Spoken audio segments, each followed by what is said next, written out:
Le commerce équitable, parfois on se pose des questions, tout le monde ne connaît pas exactement ce que c'est.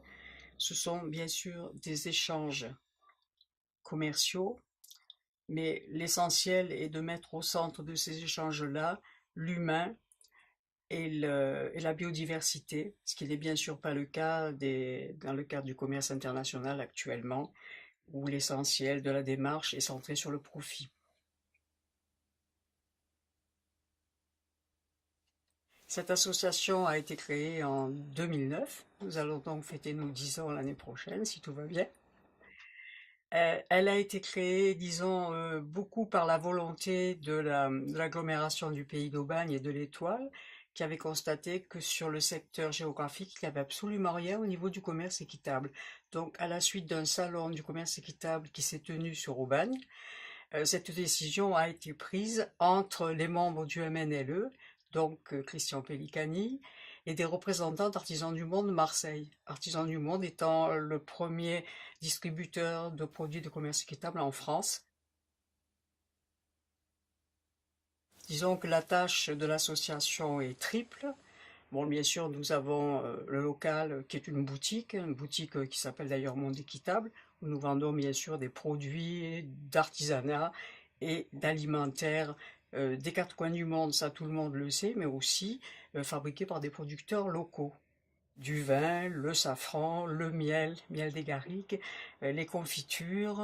Nous avons tout un travail d'information et de communication auprès du grand public et d'éducation auprès des scolaires, en milieu scolaire. Chaque fois qu'on peut le faire, on y va, on intervient auprès des collèges, des lycées, auprès des élèves qui de plus en plus sont sensibilisés à ces questions, d'autant plus que maintenant c'est au programme des classes de seconde. Troisième chose, et un travail très important avec les autres associations, nous participons à des campagnes de plaidoyer.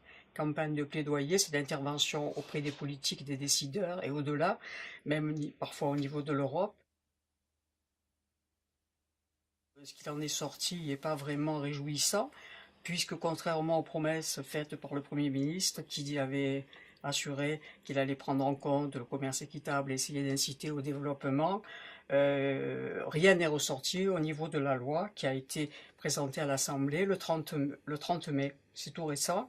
Et je veux dire, toutes les organisations de commerce équitable ont déploré effectivement la non prise en compte, d'autant plus inquiétante, c'est qu'en fin de compte, on semble qu'il y a une méconnaissance complète de ce qu'est aujourd'hui le commerce équitable. Dans leur esprit, ça se limite à des échanges nord-sud, alors que comme je le disais maintenant, il y a des échanges nord-nord, tant et si bien que par rapport à 1 million d'échanges qui ont été estimés en commerce équitable sur l'année 2017, on s'est rendu compte qu'il y a 450 millions qui ont profité à des agriculteurs et à des créateurs français.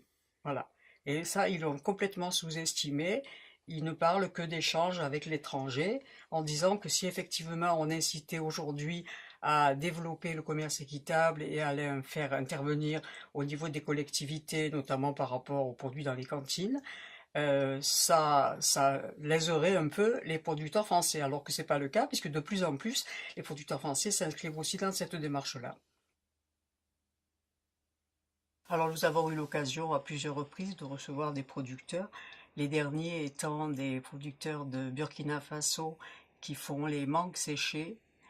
Et dans ces échanges, on se rend compte que le travail effectué, qui peut paraître très secondaire pour beaucoup de gens, pour eux c'est très important pour améliorer leurs conditions de vie. Ça leur permet de construire un puits dans le village, de construire une école en ce qui concerne le Burkina et de développer leurs activités, ce qu'ils n'auraient sans doute pas fait s'ils n'avaient pas eu cette filière de commerce équitable.